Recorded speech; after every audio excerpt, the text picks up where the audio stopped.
Yo quería jugar de receptor, yo era un tipo, pues, formado como un receptor, corría rápido, flaco, flaco, era un tipo que, o sea, fuerte pero flaco, pero al mismo tiempo no. Y el tipo me dice, no, vas a entrenar con la línea ofensiva. Y yo, pues para nada, o sea, no había manera que la arme como línea ofensiva. Entonces te estoy hablando de eso yo cuando tenía como 14, 15 años y me frustró mi oportunidad de ser jugador de fútbol americano en Estados Unidos, que era lo que yo quería hacer, y no seguí luchando con eso porque pues tenía un solo año para poder demostrar y para poder jugar, que fue el año que me fui a estudiar, y me quedé con esa inquietud, mucho tiempo y decidí jugar fútbol soccer en lugar de jugar fútbol americano. Anécdotas, experiencias, memorias, amor a la camiseta. todo gira alrededor del aficionado. FanFest Podcast presenta La historia detrás del fan. Bienvenidos a otra semana más en FanFest Podcast. Carla Valdés y César Mercado, con el gusto de saludarlos. Carla, bienvenida, ¿cómo estás? Todo excelente, César. Muchas historias, muchas emociones y bueno, lista para la historia de hoy. Pues ahora nos toca cruzar a la tierra del sueño americano, a la ciudad de Miami, donde nos vamos a encontrar con un personaje que le gusta mucho el fútbol americano, en especial en la parte colegial, donde tiene diversas anécdotas y experiencias y sobre todo la pasión por este deporte. Tenemos el gusto que nos acompañe en esta edición a Marcos Sacal. ¿Cómo estás, Marcos? Gusto saludarte, buen día. Hola César, Carla, gusto es mío, muchas gracias por la invitación, gracias por tenerme aquí en este espacio y bueno, contento de estar aquí con ustedes y conocer un poquito más de qué se trata el programa. Y de qué se trata FanFest, pero también conocer un poquitito más de ti. Para esta primer pregunta, me gustaría saber ¿a qué equipos no le irías nunca y qué deporte no practicarías nunca? Uy, qué buena pregunta.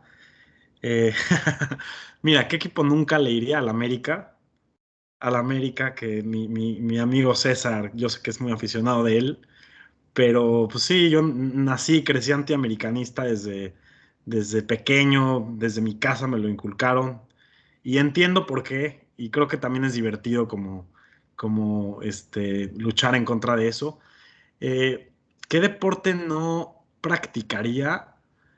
Pues creo que me gusta probar cosas nuevas y soy alguien que en efecto ha practicado todo tipo de deportes. He jugado básquetbol, fútbol americano, béisbol, fútbol, soccer, todo tipo de deporte cuando he tenido oportunidad de hacerlo, incluso hasta waterpolo, hasta voleibol, porque sí soy una persona que he sido activa prácticamente toda mi vida y me ha apasionado los deportes desde que tengo memoria. Entonces no se me viene a la mente alguno que no, quizás algo así como cricket puede ser muy aburrido, que dure tanto tiempo, pero fuera de eso, pues no hay un deporte que no me aviente el reto. Otro quizás es, por ejemplo, ajedrez, yo sé que es un juego de mesa, muchos lo consideran deporte, pero yo soy alguien más de movimiento rápido, me desespera un poquito los procesos así tan lentos, entonces quizás algo así me llega a aburrir,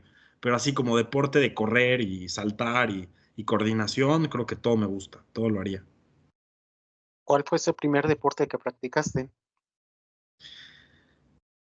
Fútbol fue lo primero que practiqué, fútbol, soccer, pues mis papás, desde mi papá un aficionado al fútbol de toda la vida, me metieron desde pequeño y siempre me gustó, nunca destaqué demasiado y por eso quizás me incliné después también a otros deportes, pero pues me defendía, jugaba, pero nunca fui como que el más destacado y siempre quise destacar, siempre fui muy competitivo en todo lo que hacía y quise ser el mejor en todo, entonces pues como que no me hallé tanto ahí, entonces ya después como conforme fui creciendo fui buscando otras avenidas y otras aventuras, pero fútbol, soccer fue el primer deporte que me apasionó en su momento.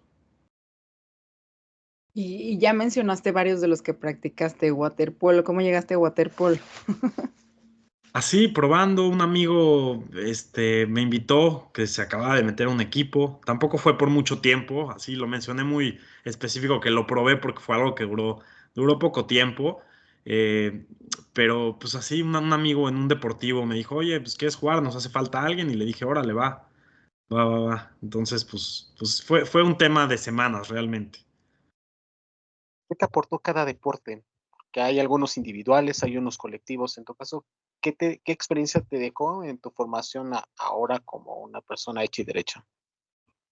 Pues el tema de trabajo en equipo, el tema de liderazgo, el tema de siempre querer ser el mejor y de superarse. O sea, la verdad es de que eso siempre lo tuve muy en mí. El deporte en equipo lo practiqué desde siempre y obviamente tienes que aprender, obviamente, a tener un rol, ¿no? En cada equipo tienes que saber qué se espera de ti, relaciones con entrenadores, relaciones con jugadores. Entonces te ayuda, definitivamente te forma, es una escuela y pues sí soy lo que soy hoy en día por todos los deportes que practiqué de pequeño, sin duda alguna. Y a lo largo de tu vida, ¿cómo has ido alimentando tu pasión hacia los deportes? Digamos, al inicio lo practicaste, tu familia también te lo inculcó un poco y ahora.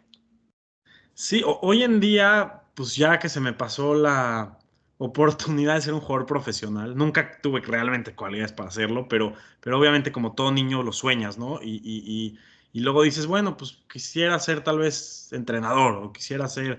Y bueno, y poco a poco te vas adentrando en lo que puedes y hoy en día pues soy un aficionado, me considero un aficionado de los deportes. Sí, sí me apasiona mucho el fútbol americano, quizás es hoy en día lo que más me apasione.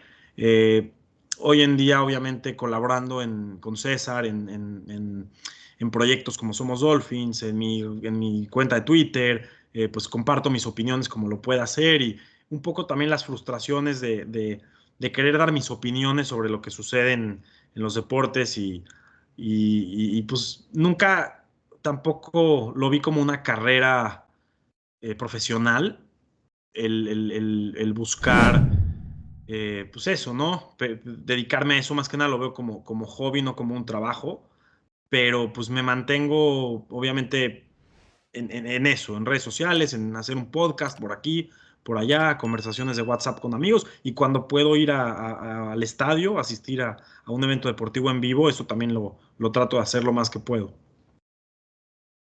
¿Cuál ha sido la importancia del equipo de los Mustangs? Mira, te menciono mucho el tema de los Mustangs. Mira, te voy a platicar. Yo tenía el sueño de jugar fútbol americano por mucho tiempo. En México, pues no era tan fácil, no había tantos equipos en su momento cuando yo vivía en México de niño y ya también como de adolescente, ¿no? Y en algún momento tuve oportunidad de estudiar en Estados Unidos y jugar fútbol americano, y era mi sueño. Y me topé con un entrenador que ni siquiera me dio oportunidad de probarme. No sé si fue un tema discriminatorio un poco, sí lo sentí así, como el mexicano que viene aquí a jugar fútbol americano, como que que sabe, y yo realmente sabía y me gustaba y lo practicaba y jugué tochito, mucho tiempo en México jugaba tochito, y te voy a dar un ejemplo, yo quería jugar de receptor, yo era un tipo, pues, formado como un receptor, corría rápido, flaco, o sea, flaco, era un tipo que, o sea, fuerte pero flaco, pero al mismo tiempo no.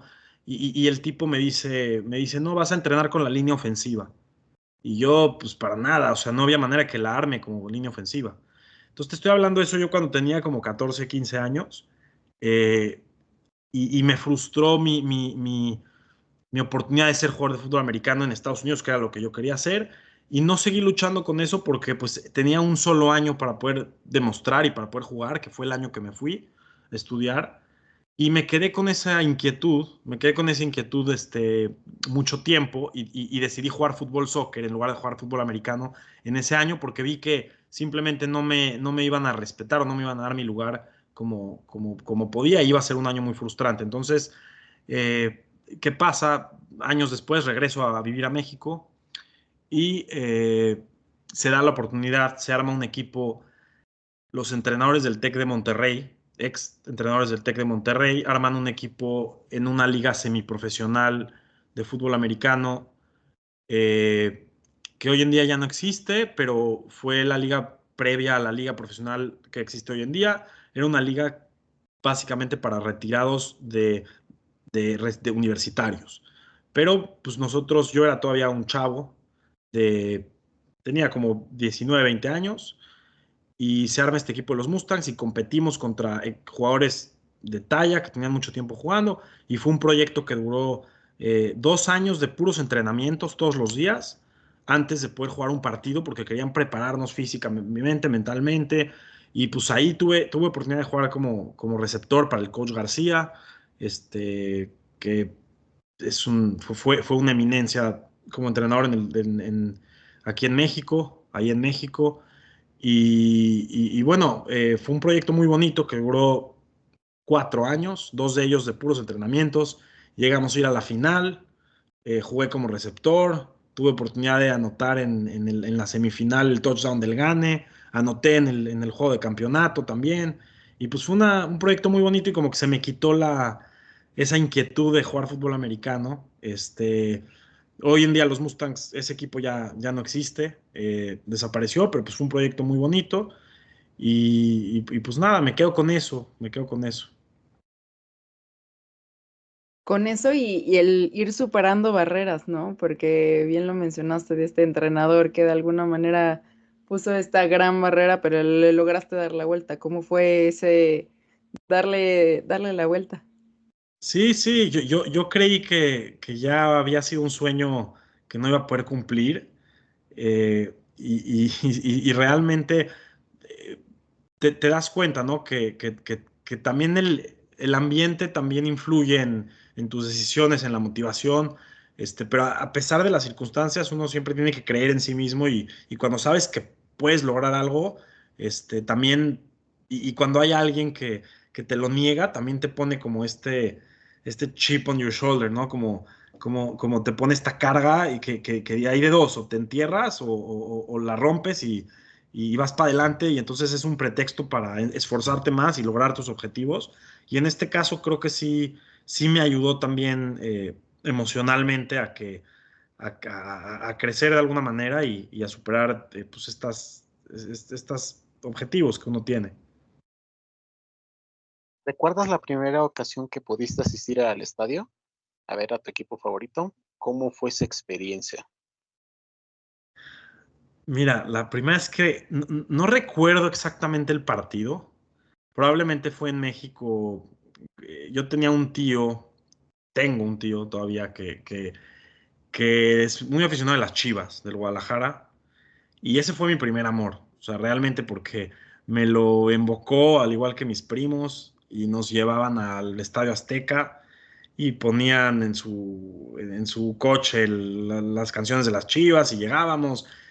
Y sí me acuerdo haber visto a las Chivas en contra del Cruz Azul, en el Estadio Azul. Y esas fueron como mis primeras memorias, pero al mismo tiempo también tenía oportunidad de viajar a Estados Unidos por temas de trabajo de mi padre desde muy temprana edad y tuve oportunidad de ver a Dan Marino también en el año 99. También fue uno de los momentos que recuerdo mucho y son de las cosas que me marcaron también hoy en día como aficionado de los Dolphins. Pero sí, afortunadamente he tenido oportunidad de ir a varios eventos deportivos desde temprana edad y de los momentos más felices realmente que me puedo acordar. Y de estos eventos, algunos que tengas en la lista o que te falte por cumplir. Sí, yo creo que, a ver, algo que es ambicioso, realmente es algo muy ambicioso, pero algo que me encantaría es ir a unas Olimpiadas en algún momento. Eso sería, creo que, increíble.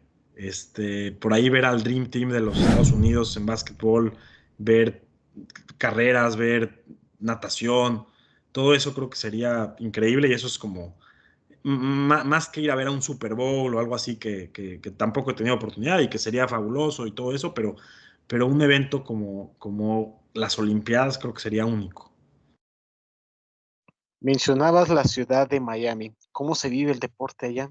Es una ciudad, este, sol, arena, pero deportiva. ¿Qué tan cierto es eso? No tanto, no tanto, comparada con otras ciudades. He visitado ciudades como Boston, donde realmente se siente el deporte por donde estás caminando. Miami hay muchas distracciones, hay demasiadas cosas que hacer y es una ciudad que ha cambiado mucho. Yo hoy en día podría decir que se ha vuelto muy futbolera con toda la migración latina que está llegando a Miami y el tema obviamente del Inter de Miami, Messi. Sí te das cuenta que los chavos hoy en día lo que más tienen es playeras de Messi, fútbol, y creo que está muy impregnado hoy en día eso, a pesar de que es un equipo nuevo, por toda la migración latina. Tengo amigos de Miami de todos lados, uruguayos, argentinos, y todos ellos fútbol, todo es fútbol y Copa Libertadores, y no se habla de fútbol americano con ellos, nada, ni saben las reglas, pero obviamente también está arraigada la parte pues americana, la parte del aficionado aquí que de generaciones, ¿no? La gente que tiene generaciones aquí viviendo en Miami y los Dolphins siempre van a ser los Dolphins, a pesar de que han tenido 25 años sin éxito, sin ganar un partido de playoffs. Sí hay un cariño por el equipo único. Y el tema del Heat no voy mucho al estadio, honestamente. No he ido un par de veces, pero es un fenómeno extraño porque la gente llega tarde a los partidos, llegan hasta el segundo cuarto. Entonces, pues tiene muchas cosas muy buenas Miami, pero no diría que la pasión del deporte es como lo número uno, tampoco diría que lo es. ¿Y cuál es el motivo por el que le vas a los Dolphins? Y Por sigues eso, fiel después de tantos años. Sí. Pues tuve oportunidad de ir desde muy pequeño al estadio. Tuve oportunidad con mi papá que me llevaba y eso era pues muy, muy lindo. Era como un momento de conexión con él. Él también aficionado a los Dolphins desde toda la vida. Entonces, pues es como una conexión directa con él de alguna manera. Sigue siendo él aficionado a los Dolphins, aunque ya de menor manera, pero pues cuando tengo oportunidad de ir al estadio con él voy. Y es un tema pues, de tradición, es un tema de que me acuerdo desde muy pequeño el training camp. El training camp son los campos de entrenamiento. Y yo cuando tenía oportunidad de estar aquí en verano, me iba a ver los campos de entrenamiento y pasaba horas nada más viéndolos entrenar. Entonces sí hay una conexión como muy directa con el equipo desde muy pequeño. Y bueno, pues es también como cuando el equipo no te da resultados, se vuelve más romántico, ¿no? Es como cuando buscas al amor, te quieres conquistar, ¿no? Quieres conquistar a un amor imposible, pues se vuelve como una obsesión. Entonces el tema de que los Dolphins no hayan ganado seguramente vuelve mucho más apasionante todo, porque pues, si ¿Más fueran un equipo romántico o más tóxico? de las dos, más tóxico y más romántico, ¿sí? También te acostumbras un poquito a las derrotas, pero al mismo tiempo estás esperando las victorias con más ansias, entonces, pues es un poquito eso también. Ay, estos Dolphins, cómo me hacen suspirar. Pero, ¿cómo viven los juegos de los Dolphins, Marcos? ¿Los disfrutas o te joden toda la semana con que chin, volvieron a perder? Sí me amarga el día, me amarga la semana, y sí hasta mi esposa me dice que me dices, ya, perdieron los Dolphins, por eso estás de mal humor. Y sí, o sea, sí cambia mi humor todavía. Eh, Ha cambiado un poquito, también creo que me he vuelto, antes le gritaba a la televisión y a los jugadores, y si no hacían una tacleada. Y también algo que creo que ha cambiado para mal es el tema del acceso a la información tan rápida. El tener Twitter, el tener el celular en la mano, y lo digo para mal porque tiene sus ventajas, pero antes veías un partido y estás enfocado al 100% en la jugada, y hoy en día tienes distracciones porque también quieres ver lo que dicen tus amigos en Twitter y quieres ver lo que dicen en los grupos de WhatsApp, y pues creo que todos somos prisioneros de eso y muchas veces perdemos también el enfoque en el juego y tu cabeza está en todos lados. Entonces creo que extraño un poco esa parte, sí extraño un poco esa parte de estar conectado a full al partido y ver 3 horas sin desconectarme al 100%, y hoy en día pues sí hay un poquito más de distracción con el tema del celular, es una realidad, pero bueno, voy a intentar el año el año que entra voy a intentar apagar mi celular en algún partido y ver cómo funciona, si puedo hacerlo, si tengo la fuerza de voluntad para hacerlo. ¿Y entonces vas muy, muy seguido a los partidos o no tantísimo? Sí, sí voy. Dejo de ir cuando están eliminados, esa es la realidad de las cosas, pero no, normalmente sí, sí. De los 8, 9 partidos que hay al año, intento ir por lo menos a 6. A veces me toca estar en México, en algún otro lugar y no puedo ir, pero sí, tengo incluso season tickets, de algunos años para atrás, entonces, ha cambiado también un poco porque ahora me llevo a mi hijo. Antes iba con algún amigo, con algún otro familiar, pero pues mi hijo ha crecido, tengo un niño de 4 años y entonces ya empiezo a llevarlo y empiezo a compartir la pasión con él. Entonces, de alguna manera, me toca ahora ese rol y creo que también lo disfruto bastante. ¿Cómo le impartes esa pasión de apoyar a los Delfines sabiendo que hay otras 31 franquicias? ¿O hay libertad de elegir? No, mira, yo creo que hay libertad, pero al final lo que él ve todos los días, pues no todos los días, pero las semanas que lo llevo al estadio, pues te enamora esa parte y yo creo que al fin y al cabo es un deporte cíclico, las franquicias son cíclicas y así como puedes estar muchos años abajo, puedes estar muchos años arriba y soy un fiel creyente de que va a llegar el momento en el que este ciclo cambie, como le pasó a los Kansas City Chiefs, como le pasó a los Patriots que tuvieron a los Packers en los 80s no eran nada y en los 70s tampoco, en los 60s sí y de repente pues fueron algo. Entonces creo que eh, hay que darle tiempo al tiempo y si en algún momento decide irle a algún otro equipo, pues lo respetaré, mientras no sea el América, tómenos el América. El América y los Cowboys. Excelente. Oye, ¿y esos season tickets cuestan mucho? ¿Qué tan caro o barato es ir al estadio? Sí cuestan, no es nada barato. La ventaja de tenerlos es que también puedes venderlos y muchas veces los vendes más caro de lo que te costaron a ti y a veces recuperas ahí un poquito la inversión. Pues todo depende, la verdad depende, hay de todo tipo de precios. Yo tengo de los normalitos, de los de atrás, de los que no cuestan tanto. Y pues es más el tema que tienes el compromiso de pagarlo al principio del año en lugar de juego tras juego, pero pues tienes tus asientos ahí disponibles y tienes obviamente la opción de venderlos si es que no llegas a ir. Entonces, pues creo que es un buen deal. ¿Y comida en el estadio qué hay? No, no, no es la mejor, no es la mejor. No soy tan aficionado ni los hot dogs, ni las Porque nachos y pues algo interesante que aquí en Miami hay las arepas venezolanas y son buenas, pero normalmente me aguanto el hambre y acabando el partido ya me voy a comer algo distinto. ¿Por qué la gente tiene que ir a ver un juego de americano? ¿Cuál es esa experiencia que te brinda más allá de lo que sucede en el campo? Uf, es cultural, es un tema cultural, el tema obviamente del tailgate afuera es impresionante. He tenido oportunidad de ir a estadios en lugares como Seattle, donde la gente no se sienta un segundo en el partido. El ruido no puedes hablar con la persona que está al lado de ti porque no te escucha de la cantidad de ruido que hay. Es increíble la pasión que existe en un lugar como Seattle. Este, pero creo que el tema del tailgate, el tema de ver a una ciudad completa unirse atrás de un equipo lo hace muy apasionante. Pero sí, sí, también creo que el fútbol americano en particular está hecho para la televisión y hay muchas cosas que puedes apreciar mejor en la televisión que en el estadio.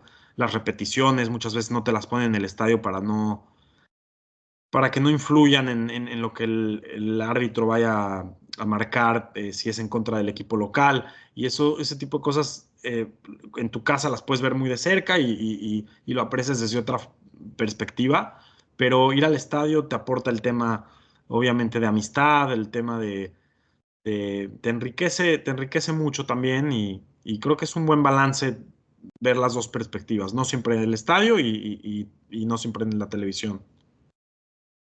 Y si los Dolphins fueran una persona, ¿cuál sería la personalidad de este ser?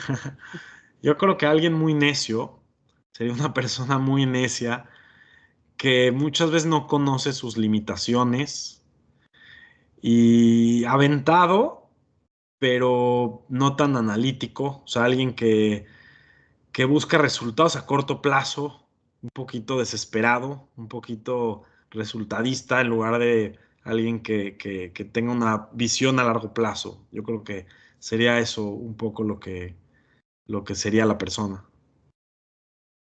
Si tuvieras que ordenar en el ranking de tus equipos, ¿cómo los ordenarías?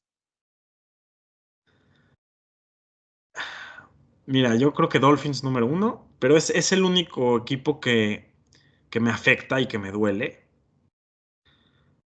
Los demás, en 15 minutos se me olvida si ganaron o perdieron, incluyendo a las Chivas, incluyendo a los Dallas Mavericks, incluyendo a...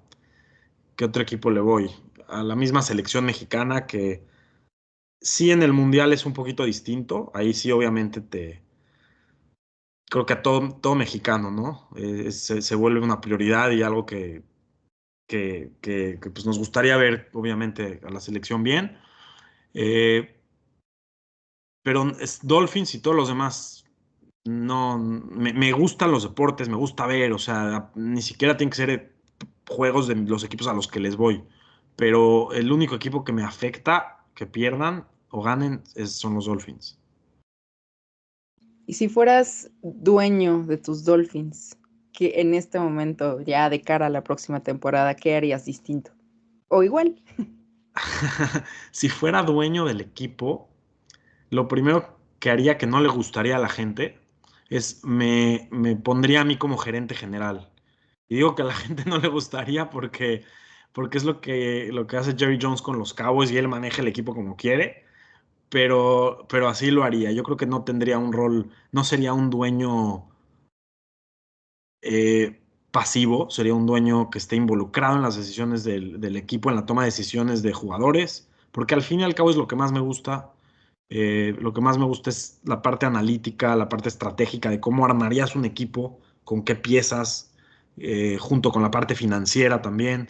Entonces creo que esa parte me gusta mucho y sería un dueño que esté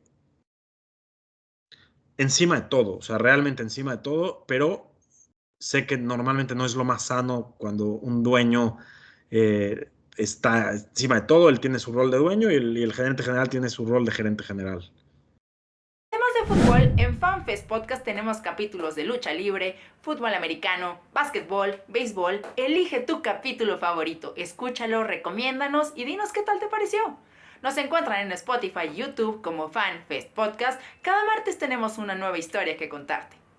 ¿Dijiste que le vas a los Maps? ¿Mavericks? Sí, me da igual. La verdad es de que, Bueno, mira, te pregunto porque en sí, las últimas semanas hubo un intercambio que sacudió al mundo. ¿Cómo lo viviste? mira, te platico. Yo le iba a los Bulls, como creo que la mayoría de nosotros cuando estaba Michael Jordan en los noventas, a finales de los noventas. Pero yo también pues era muy joven cuando Jordan se retiró por segunda vez en el 98. Tenía 8 años y Jordan pues era mi ídolo. Jordan era todo. Yo, de hecho, vi la película de Space Jam 6 veces en el cine. O sea, era todo y la sigo viendo todavía. Y bueno, pues obviamente se retiró y necesitaba buscar algún nuevo equipo porque en el básquetbol es un poco complicado, por lo menos en mi perspectiva, como seguir a un equipo, porque hay demasiado cambio de roster de jugadores. Un jugador define demasiado y tiene mucho peso. Entonces, cuando tu jugador favorito se va de tu equipo, pues pierde toda su esencia, completamente su esencia. Entonces, LeBron James se va de los Cavaliers, ya no son los Cleveland Cavaliers, ya es otra cosa. Y pasó con los Bulls. Entonces, yo necesitaba buscar algún otro equipo. Y como mexicano y amante también de mi país, Eduardo Nájera era un buen jugador defensivo que jugaba en los Mavericks. Y algo que me gustaba es que era un equipo internacional. Estaba Nowitzki alemán, estaba Steve Nash canadiense, Finley era creo que el americano y era un equipo hecho de, había un asiático también y me gustó eso, me gustó la esencia de ese equipo, jugaban bien. Eduardo Nájera, dije, venga, le vamos a los Mavericks. Pero siempre fue una afición muy sutil. O sea, sí me gustaba y todo, pero no es que me perdía partidos, ni mucho menos. Y sí me gustaba ver a Luka Doncic ahora. Se me hizo ridículo lo que pasó. De alguna manera me dolió, pero por otro lado también soy muy aficionado de LeBron James y me gustaría verlo ganar alguna otra vez, en otra ocasión. O sea, me gusta. Nunca fui fan de los Lakers, pero ya con LeBron creo que hay como que hay un gustito por los Lakers, entonces también creo que me gusta verlo junto con Luka, de alguna manera. Ya mencionaste varios, Jordan, LeBron, pero en general en el mundo del deporte, ¿qué otros deportistas admiras? Uf, a varios. Hoy en día Messi está muy cerca de mi corazón porque lo he visto un par de veces aquí en el estadio y ha sido increíble. Me tocó un partido de 3 goles de él y mi hijo es muy aficionado de Messi, a pesar de que es muy chiquito, tiene su playera y cuando juego fútbol con él dice que él es Messi. Entonces eso me gusta mucho y obviamente es alguien que obviamente quién no lo puede admirar. Eh, de los Dolphins, pues ya platicamos un poquito, Dan Marino, obviamente, Jason Taylor, Zach Thomas, de algún otro deporte, pues Usain Bolt, Michael Phelps, el tenis, me gusta mucho el tenis también, Nadal, Federer, pero no, soy alguien un poco de momentos, o sea, de repente es como, me gusta Nadal, que gane Nadal y de repente que gane Federer y que de repente que, aunque ya están retirados, pero, o sea, no soy alguien que me caso normalmente con alguien y digo, este es mi gallo y voy con él con todo. Así como soy aficionado del LeBron James, soy de Michael Jordan. Para mí no es que uno, eh, no porque te guste uno, el otro no te tiene que gustar. Fútbol americano colegial, Marcos, ¿cuál es la esencia de ese deporte? ¿Por qué apasiona a muchos? Y en tu caso, ¿qué te atrajo pues al colegial más que al profesional? Pues mira, realmente empezó con el tema del draft. El draft es un fenómeno interesante porque es la manera más rápida y fácil para poder construir un equipo de fútbol americano profesional. Entonces, eh, regresando un poco al tema de que cuál sería mi rol como dueño, siempre me proyecté armando un equipo de fútbol americano profesional antes de llegar al tema de colegial. Y recuerdo que la manera como podía llevar esas proyecciones en mi cabeza era pues analizando los jugadores de colegial y viendo cómo encajarían en el equipo que yo armaría. Entonces, y yo tenía muchas dudas sin resolver. Por ejemplo, un coreback que se llamaba Jason White, que era un coreback que ganó el Heisman Trophy, un coreback de Ohio State, que pues era de Oklahoma, perdón, a ver si era de Oklahoma, y era un coreback que me gustaba mucho en colegial, pero no fue tomado en el draft, y yo no entendía por qué. Entonces, para mí había muchas dudas que decía, ¿cómo puede ser que sea el mejor jugador de colegial, ganó el mejor premio y ningún equipo lo toma en el draft? Como que no entendía. Yo era en ese momento pues, todavía muy joven y no tenía el ojo crítico de un analista de ese deporte. Pero ese tipo de preguntas me llevaron a analizar y empezar como a scoutear jugadores de colegial.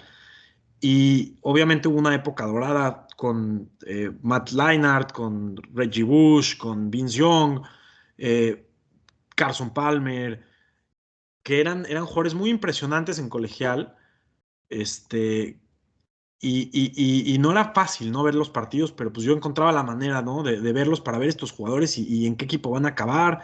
Y todo empezó con ese tipo de jugadores, con ese tipo de partidos que me empecé a apasionar y también era una manera de diferenciarme un poquito de la demás gente, de ampliar un poquito mis conocimientos y conversaciones, porque muchas veces se quedaba muy superficial la plática con mis amigos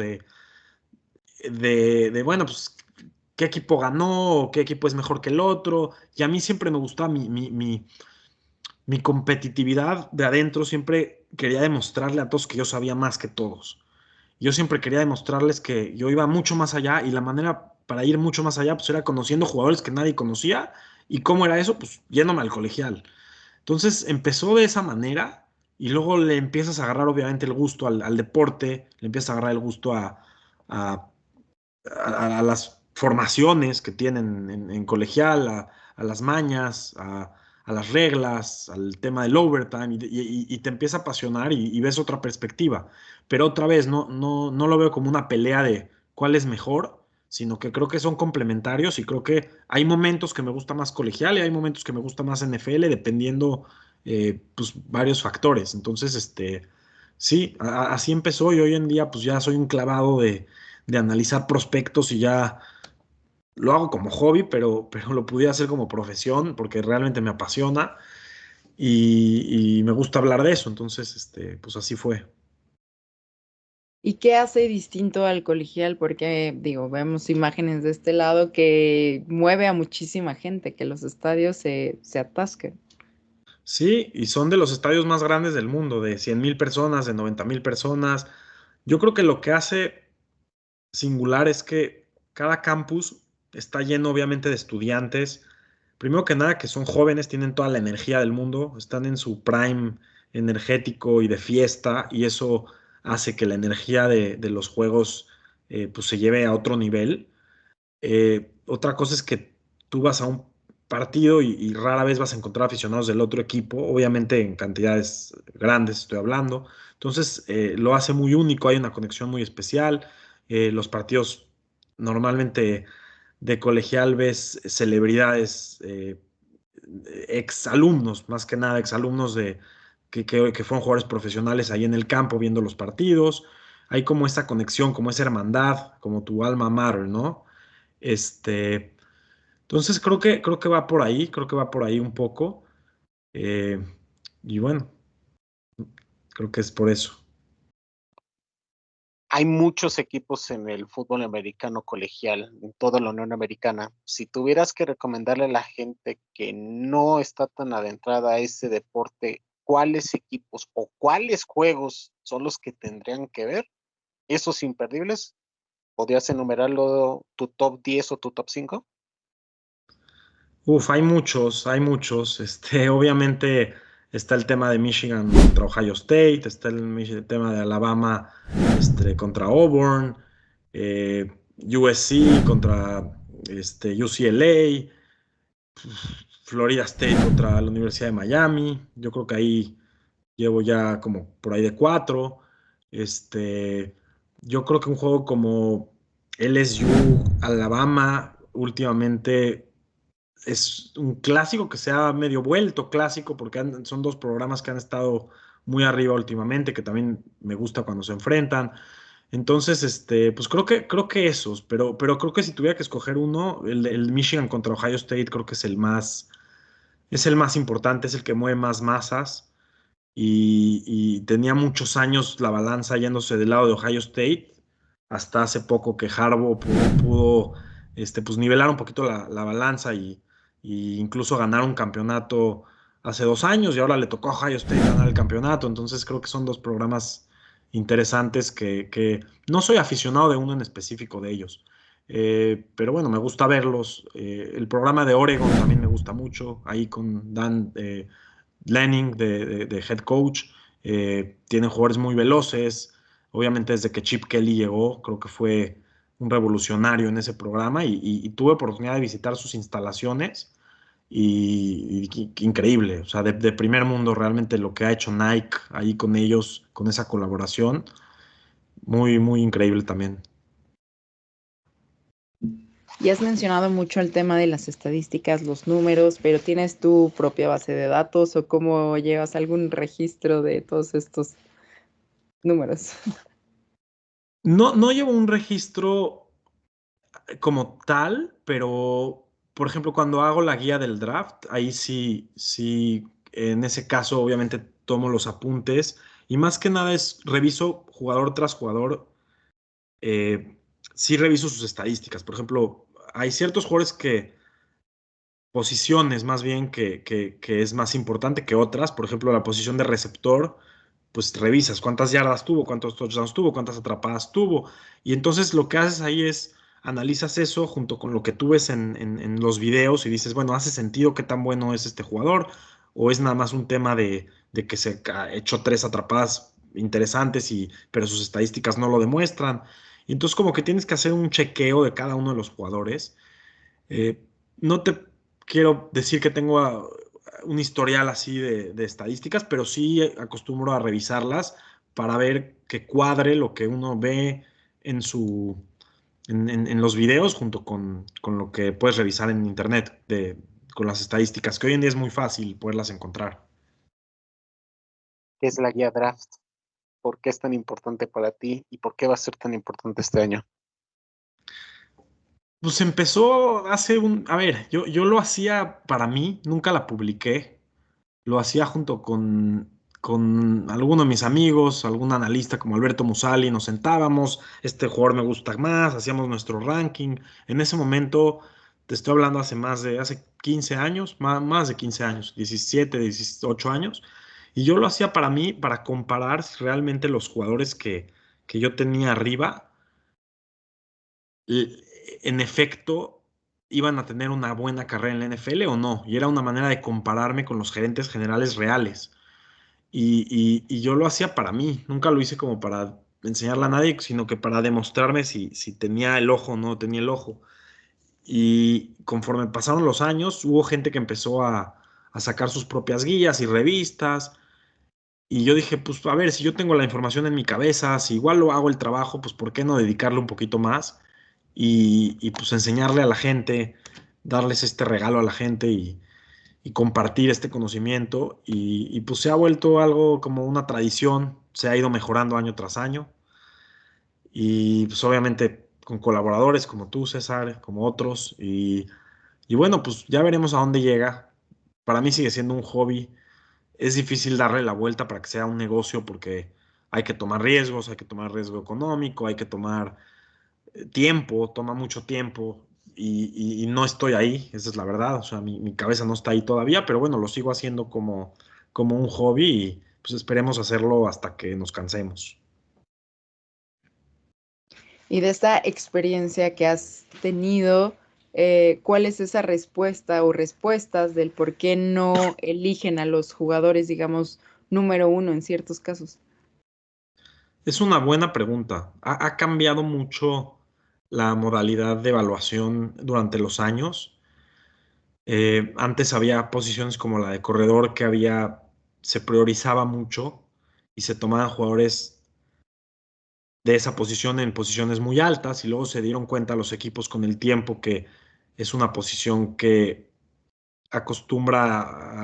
no tiene tanto longevidad en la liga por todos los golpes que tienen los corredores, porque no es una posición que importe tanto mientras tu línea ofensiva funcione bien. Entonces se ha ido recalibrando un poco la parte como se va como se va evaluando. Y también es un tema universal. Cada quien tiene su propia ojo y su propia evaluación, pero sí es real que hay como un pensamiento universal de los prospectos que a veces es difícil salirse, a veces es como eh, cuando los analistas principales de la televisión hablan de un prospecto muy bien por esta razón, a veces es difícil como deslindarte de eso y saber si es tu propia opinión o la opinión de él que estás compartiendo y a veces hay que bloquear eso para poder tener como que tus propios análisis. Pero ha cambiado, los modos han cambiado, se priorizan hoy en día posiciones que son, el tema financiero también es muy importante, posiciones que por ejemplo, ¿a qué voy con esto? Antes no había un salary cap de novatos, no había un presupuesto, entonces las negociaciones eran directas entre el jugador tomado y el equipo, y a veces un novato que no tenía experiencia podía comandar el dinero que quería al equipo porque el equipo ya estaba amarrado, porque ya lo habían tomado, y firmaban contratos muy pesados que el equipo no se podía salir de ellos, y si el jugador no funcionaba, la franquicia se quedaba atrasada 5 años. Y a partir de estos cambios, donde ya hay un tope salarial para los novatos, entonces los equipos ya tienden a tomar un poquito más de riesgo en posiciones como coreback, en donde si no te funciona, bueno, ni modo, el siguiente año agarro otro. Entonces, antes los equipos ya firmaste un contrato por 5 años de $60 millones, bueno, tienes que comerte el contrato y es difícil deshacerte de ese jugador. Entonces, como que ha cambiado un poquito ese tema, el tema financiero ya también influye en tus decisiones. Entonces, pues es interesante, uno tiene que ir aprendiendo todos los días. Volvemos al Marcos, gerente general, dueño. Le llega la notificación de que va a ser el dueño de un nuevo equipo de expansión que llega a la liga. ¿Cuáles serían esas posiciones, primeras piezas que tú agregarías en este equipo para tratar de hacerlo competitivo? ¿Tengo el primer pick en el draft de este año o cuál sería mi... Y eres equipo de expansión, primera selección del draft para poder empezar a construir tu equipo. ¿Cómo irías armando este rompecabezas para poderlo hacer competitivo y llegar pues, al objetivo máximo que es el campeonato, con el paso de los años, por supuesto? Mira, yo creo que cuando tienes un quarterback que crees en él, lo tienes que tomar. Y si no tienes un quarterback que lo tienes que tomar, puedes ser un poquito paciente. O sea, yo no creo que es tomar un quarterback por tomarlo. Yo creo que si te enamoras de un quarterback, lo tomas y si no, te enfocas en otras posiciones. Sería interesante el debate porque Cam Ward es un quarterback que me gusta mucho, pero tampoco me enamora lo suficiente para decir es mi franchise quarterback. Si fuera un equipo de expansión, genuinamente sí sería el quarterback que tomaría, porque lo tienes que hacer. Pero bueno, eso sería lo que haría. Si no sería Cam Ward, me esperaría a otro año a tomar mi quarterback. No tomaría un quarterback por tomarlo nada más. O sea, Shedeur Sanders no lo tomaría. Y me preguntaste qué posiciones. Edge rusher, obviamente. Tackle izquierdo. Y yo creo que tienes que empezar ahí. Lo demás llega después. El cornerback llega después. El receptor llega después. El linebacker central llega después. El middle linebacker. Tienes que empezar con la línea ofensiva y la línea defensiva. Y en este año, pues casa muy bien esa parte. Tienes buenos tackles y tienes un edge rusher espectacular como Abdul Carter, que probablemente, si no fuera el quarterback, sería el jugador que yo tomaría. Y volviendo un poquito al tema colegial, sabemos que en Estados Unidos está muy fuerte, pero ¿qué tendría que pasar o para que pues, pueda tener en México esa fuerza, digamos, para el desarrollo de talento de jóvenes? Uf, qué buena pregunta. Qué buena pregunta porque México pues, es un mercado muy grande para el tema del fútbol americano. En general hay una pasión muy, muy grande de fútbol americano en México. Es un tema de cobertura. Tengo tiempo sin estar en México viviendo, entonces no sé si hoy en día pasen los partidos de colegial en ESPN, no sé qué tan seguido, sé que los partidos de prime time seguramente lo hacen, pero sé que en Estados Unidos hay una facilidad muy grande para poder ver los partidos y seguirlos y hay 20 canales con partidos y prácticamente no te pierdes un partido los sábados. Entonces, en México, pues no hay eso. Obviamente compites con la Liga Mexicana de Fútbol, compites con otras cosas. Y creo que va a ser difícil que pueda tener el mismo impacto que tiene aquí en Estados Unidos porque además pues no hay, digamos, partidos como en el Estadio Azteca, que sí hay partidos de fútbol americano profesional de repente. Entonces, nunca va a llegar a ser lo que es aquí, pero pues está creciendo, al final está creciendo. Hoy tuvimos una plática con Ian Roundtree, justamente de Máximo Avance, que él se encarga en México de llevar cobertura de fútbol americano colegial.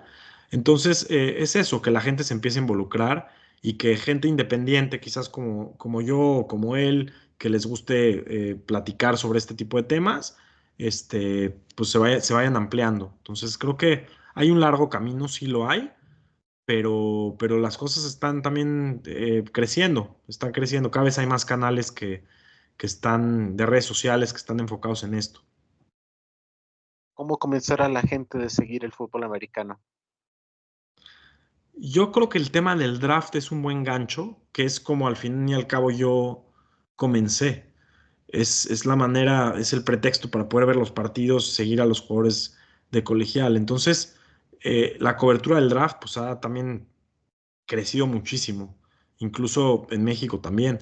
Entonces yo creo que ese es el gancho. El gancho es tener programas del NFL Draft, del Scouting Combine. Eso creo que puede ser una buena solución. Y por qué no el tema del Scouting Combine regional? En algún momento lo hicieron hace unos años atrás, donde prospectos de otros países, la NFL hacía Combine regional, se fueron a Brasil, se fueron a México y a algunos lugares donde pues scouteaban a ciertos jugadores que probablemente no los iban a tomar en el draft, simplemente era más como por tema mediático, pero pues eso puede funcionar también. Eso creo que también puede funcionar para involucrar un poquito más a la gente. Y en tema de eventos de fútbol americano, ¿has tenido la oportunidad de asistir a un Super Bowl o está en los planes? No, no he tenido, la verdad es que es caro, ¿no? Es muy caro y pues implica en un gasto bárbaro pues me apasionaría más ver un partido de una final de una conferencia que un Super Bowl. No, no, no porque no sería divertido el Super Bowl, pero creo que una final de conferencia es un evento más orgánico en donde los aficionados son los aficionados reales del equipo que llevan siguiendo al equipo durante todo el año y el Super Bowl se vuelve un evento pues de celebridades, de gente que tiene pues, el dinero para poderlo pagar y que no necesariamente van a estar tan interesados en el partido como por el show del medio tiempo. Entonces creo que sí sería, no lo pudiera despreciar, pero no me emocionaría tanto. Esa es la realidad de las cosas. Si los Dolphins en algún momento volvieran al Super Bowl, ¿qué es lo que harías? Depende, todo depende. No, a ver, me lo pensaría. También otro tema es sería divertido ver un partido del Super Bowl en Miami, viviendo en Miami, estando en Miami, aunque no sea la sede Miami, digamos que la sede es en Nueva Orleans, sería interesante verlo aquí en South Beach con los fans de la ciudad. Entonces, ¿me entiendes? Sí me lo pensaría, pero también sería padre verlo en la ciudad natal del equipo. Entonces, tampoco me quejaría si tuviera oportunidad de verlo, digamos, aquí en un bar en Miami. Sería creo que igual de apasionante o incluso hasta más. ¿Y qué rival elegirías? Los Cowboys. Yo creo que los Cowboys porque, pues, a ver, me preguntaste que a qué equipo no le iría a la América, pero a los Cowboys tampoco, porque es un equipo muy mediático que no ha logrado nada y que prendes la televisión y todo el tiempo se habla de ellos, se habla en Fox, la mitad de los comentaristas son exjugadores de los Cowboys o exentrenadores de los Cowboys y no han ganado tampoco nada en los últimos 30 años. Entonces creo que es un equipo que sería bonito ganarles en el Super Bowl. ¿El mejor consejo que te hayan dado?